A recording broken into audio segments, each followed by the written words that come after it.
wanted to share some tips with you about watching some different videos within your science course. So oftentimes in this class, you're going to see something called a teacher video. And when you see these teacher videos, sometimes they contain information for notes, and that'll usually be indicated. So you'll want to make sure that if there's any note sheet provided in the course that you have that printed out and ready to go before you open up that teacher video. Other times the teacher video is going to show you how to use a simulation that we have in this class. So what do we do to get a simulation running? How do we use the simulation? What are we hoping you get out of this? So the first thing you're going to want to do before you open that teacher video is actually open the simulation in another window so you can see it side by side in case you have any questions as you go through, and maybe even go through and do the simulation with the video. Once you get into the teacher video, there's some things that are useful to know when it comes to watching the video. The first is that all of these teacher videos have closed captioning.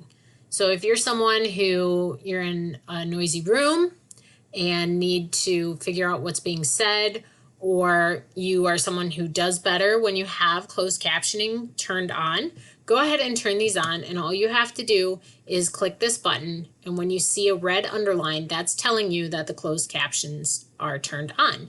So when we play the video, you'll see what is being said.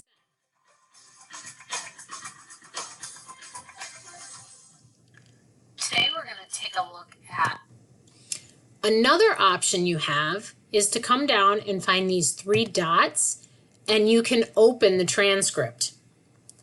And this is a timed transcript. It'll highlight what's being said as the video goes through. But another way this could be useful is if you want to look ahead and see when it addresses a certain item, you can look to see where in the video you need to fast forward to. So that is something really useful that you can do in terms of getting a transcript for a video and also getting the closed captions turned on. Google will translate into other languages if you need, so that's something you can also try to do. You can go into an auto translate if that's something that works better for you to do this in a different language.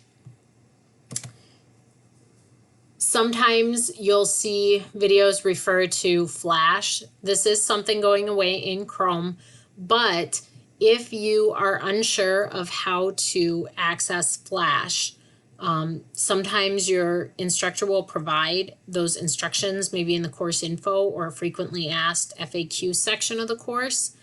If you're not sure, go ahead and ask your instructor, and your instructor can point you to these details.